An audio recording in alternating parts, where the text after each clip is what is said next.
એએમસીએ પ્રદર્શન કર્યું। આ વખતે તો આખો બ્રિજ જ ખોટી દિશામાં બનાવી નાખ્યો।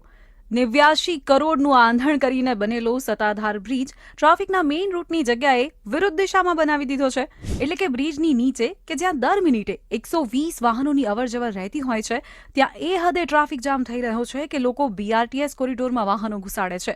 બ્રિજના લેફ્ટ ટર્ન બ્લોક થઈ ગયા છે અને સર્વિસ રોડ પણ એટલો સાંકડો છે કે એક સાથે 2 વાહનો તો નીકળી જ ન શકે।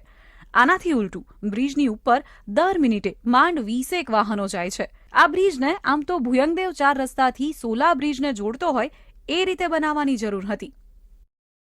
બોલો, ફરી એકવાર એએમસીએ પ્રદર્શન કર્યું। આ વખતે તો આખો બ્રિજ જ ખોટી દિશામાં બનાવી નાખ્યો। 89 કરોડનું આંધણ કરીને બનેલો સત્તાધાર બ્રિજ ટ્રાફિકના મેઇન રૂટની જગ્યાએ વિરુદ્ધ દિશામાં બનાવી દીધો છે। એટલે કે બ્રિજની નીચે કે જ્યાં દર મિનિટે 120 વાહનોની અવરજવર રહેતી હોય છે ત્યાં એ હદે ટ્રાફિક જામ થઈ રહ્યો છે કે લોકો બીઆરટીએસ કોરિડોરમાં વાહનો ઘુસાડે છે। બ્રિજના લેફ્ટ ટર્ન બ્લોક થઈ ગયા છે અને સર્વિસ રોડ પણ એટલો સાંકડો છે કે એક સાથે 2 વાહનો તો નીકળી જ ન શકે। આનાથી ઉલટું બ્રિજની ઉપર દર મિનિટે માંડ 20 વાહનો જાય છે। આ બ્રિજને આમ તો ભુયંગદેવ 4 રસ્તાથી સોલા બ્રિજને જોડતો હોય એ રીતે બનાવવાની જરૂર હતી।